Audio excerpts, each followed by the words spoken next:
The stories contained in this podcast are the recollections of the guests we've invited onto the show. We are merely an outlet for people to share their truths, and we accept no legal responsibility for the stories contained herein. I'm Kendra Sheets. And I'm Rich Gill. And this is Enough, a podcast which aims to shine light into the darkened corners of the music industry while discussing the ways we can and should improve ourselves and, in turn, our community. Welcome to another episode of the Enough podcast. I am your co-host, or one of your hosts, Kendra Sheets.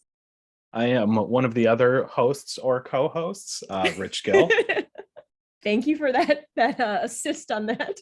Yeah, I always got your back, Kendra. Thanks so much. Today we are talking about a subject that is very much in the news right now. Unfortunately, there are a lot of terrible subjects in the news. I did want to take a moment. Which one do you want to pick to talk about? Because it's all terrible right now. Pretty much, yeah. I might have had a couple meltdowns already this week, and we're only a part of the way through Thursday.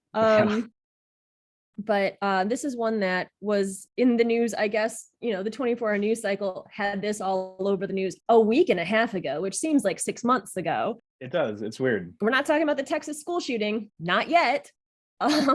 Unfortunately, today we're talking about reproductive rights. I'm sure everyone, or most people, unless you've been living under a rock, is very aware of the draft leak that was circulated earlier this month. And we are going to go into reproductive rights. What are they? How did they come about? What is Roe v. Wade? Why are these things important? We're going to go into as much detail as we possibly can in the short time that we have, and hopefully shine some light on why are we even talking about this? Why is this even a thing we have to go into? But ultimately, let's talk about why this is important and why we need to have this in our country. This sounds so stupid to have to even say this. God, I'm so mad. All right. We're going to have a hell of a time. Oh, it's great. All right. So to start off with, it's crazy to think that it was just over 50 years ago that women in the United States weren't allowed to have full universal control of their bodies. That said, it was only 100 years ago when women in this country gained the right to vocalize their political opinion through voting. Only 100 years ago. We make big waves every 50 years. We only get 50, like it's like some sort of weird like horror creature that comes out to stalk the world every 50 years. We get like one big change that a woman could be a person every 50 years, it seems like. Yeah, that's about right. Yeah. You know, how dare you ask for more? The struggle for women in the country to be seen as equals has been a long one, and it's far from over. It's a constant struggle. So, as Kendra said, today we're going to focus on subject matter that is all over the news all the time. We're breaking down Roe v. Wade, which is a possible ban on abortion and a woman's right to choose. To fully understand Roe v. Wade, to know how it came about and its importance, Roe v. Wade was in the 70s, but we're going to go all the way back to 1965. The first U.S. troops landed in Vietnam. Malcolm X was assassinated, and Tom Jones's absolutely horrid song, "What's New, Pussycat?" played across radios all over America to no end. Literally, that song is on every elevator in every Vegas hotel every time I've been there. It is something else. So the cloistered 50s were in the rear view, and the swinging 60s were marked by the fall of social taboos. The seeds of free love were being planted, and the civil rights movement and anti-war protests were well on their way. It was also the year of the Supreme Court case, Griswold v. Connecticut, which struck down a state prohibition against the prescription, sale, or use of contraceptives, even for married couples. The case held that married couples had the constitutional right to privacy regarding decisions about childbearing, and that a state ban on the sale of contraception was unconstitutional. Okay, that's really great. Now let's do this all again without the requirement of having a man involved. And that's exactly what happened 7 years later in 1972. William Baird was charged with a felony for distributing various birth controls after giving a lecture on birth control itself, along with population control at Boston University. The violation occurred in 1967 when Baird handed a condom and a package of contraceptive foam, that shows you how long ago it was, to a 19-year-old woman.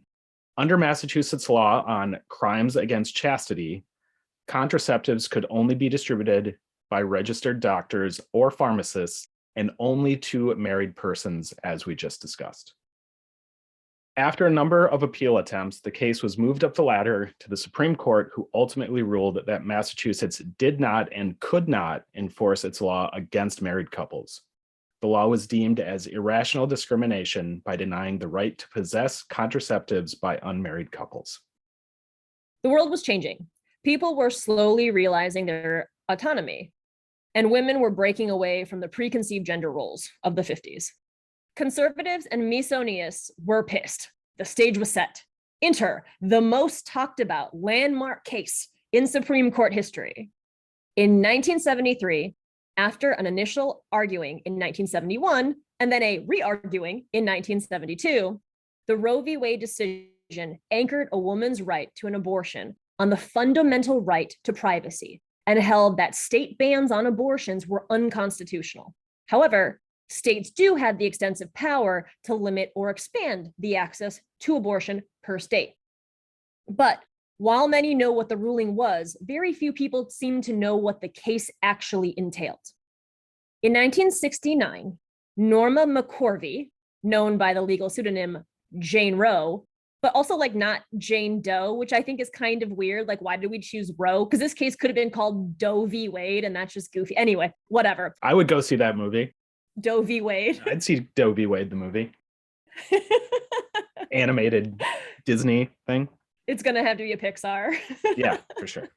Wade is like some trapper guy, and Doe is obviously a deer, and she teaches him the like importance of nature and contraception. Love it.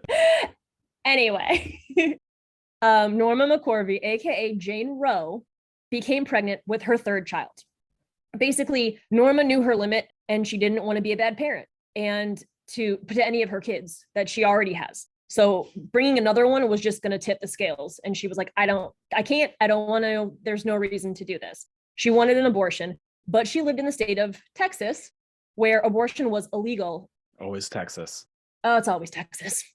And in that state, abortion was illegal, except when necessary to save a mother's life, which, let's mention, like, we're at the point now in 2022 where they're actually pulling some of that back. They're saying like the mom can die for the baby to live. That's where we're at with this. But we'll get into some of that later.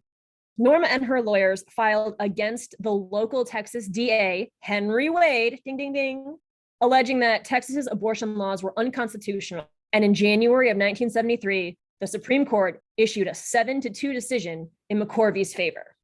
However, they also ruled that the right to choose is not absolute and must be balanced against government's interest in protecting women's health and prenatal life.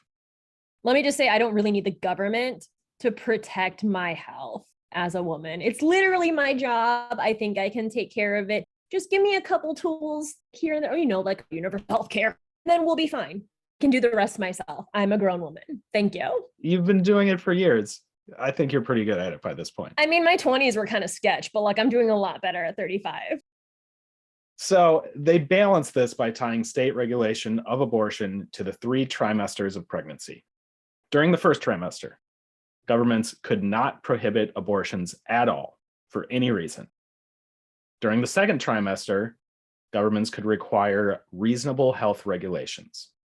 And during the third trimester, abortions could be prohibited entirely so long as the laws contained exceptions for cases when they were necessary to save the life or health of the mother. The court classified the right to choose to have an abortion as fundamental, which required courts to evaluate challenged abortion laws under the strict scrutiny standard, the highest level of judicial review in the United States. And all of this, unfortunately, brings us to today. Earlier this month, as I had stated, a draft opinion was leaked to the public showing that the current seated Supreme Court, full of shady white men, was planning to overturn Roe v. Wade, along with the decision of another very similar case, Planned Parenthood of Southeastern Pennsylvania v. Casey, which came about in 1992, which not only kind of doubled down on the Roe v. Wade decision, but also overturned the Roe v. Wade trimester framework that Rich just went through in favor of a viability analysis, therefore allowing states to implement abortion restrictions that apply during the first trimester of pregnancy only. Other than that, it's not about you. So this decision, if formally enacted, would leave all abortion-related decisions up to the states once again. So what does that mean? Basically, about half the states in the US would straight up ban abortion. In that group of those states, there are also a handful which would ban abortion in all situations. That means an abortion brought on by rape, an abortion due to a fetal abnormality that threatens the baby or the mother's life, any and all situations. So if you can imagine carrying a dead fetus inside of you, imagine carrying a fetus containing the DNA of someone who pushed themselves on you, assaulted you, raped you, victim of incest for 40 weeks, 270 days. We are facing a severe mental health crisis in this country, which we don't need to feed with this kind of fucking bullshit. Those are outlier cases, but they apply. To understand who will be most affected on a day-to-day standard by the overturning of Roe v. Wade, we really need to consider who is getting abortions in the US. As Rich mentioned, there's, those kind of stranger one-offs, the more severe situations. But a typical patient is someone who's already a mother. They're usually low income. They're unmarried. The woman is in her mid to late 20s and usually very early in her pregnancy. These are the people that are trying to keep their heads above water to survive, to do whatever they can to get through that day to day. The same people that the politicians always blast for using the aid of food stamps, those who are, like so many people right now, living paycheck to paycheck with this escalated pricing of literally everything in the world, it seems like, they have decided very much like Norma did back during the 60s, late 60s, early 70s, that one more child is not going to be in the best interest for her family or for the child's life. These are the people that are getting abortions on a day-to-day. These are the people that are going to be hurt the most. And this isn't a decision that comes lightly. It's not something you just flippantly decide to, oh, I'm going to go have an abortion. There's a lot of thought and consideration that goes into deciding to undergo a procedure like that. In all forms, it can be very painful and extremely traumatizing. Yet there are some people who can remain nameless. All you have to do is Google them or look up on YouTube. They're not nameless on Twitter. Yeah, it's true. They think it's a decision just as simple and painless as slipping on a condom. It's that easy. Like, it's just, this is my form of birth control. I'm having an abortion. Not true. As stated, about half of the US would likely ban abortions, leaving the other states and safe haven cities, Minnesota being one of them. Chicago. There you go. Within themselves to pick up the slack from the rest of the states. They'll need to be prepared for at least double the amount of legal abortions, and this will put a large strain on both the facilities like Planned Parenthood, which is already underfunded constantly, and the states themselves, which will allow abortions. And we can sit here and we can talk all day about our political leanings. I have plenty to say on it, and I've got plenty of opinions about most things. We both do. But the possible overturning of Roe v. Wade is so much deeper than party lines. It's not Democrat or Republican. The current state of our country is spiraling towards complete transparency.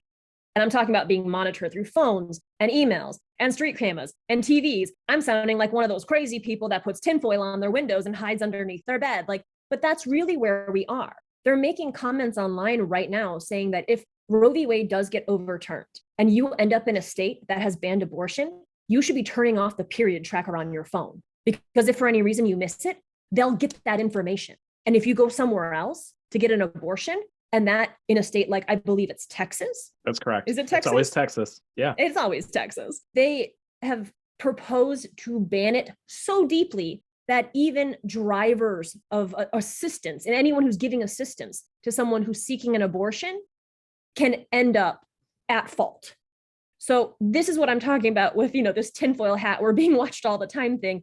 We're being consistently spoon-fed content and ads that are tailored to our liking. So we consume certain products with a little bit of money that we actually make at our jobs, in which we're underpaid for and undervalued consistently. We're losing the right to choose. We're losing the right to our privacy on so many levels.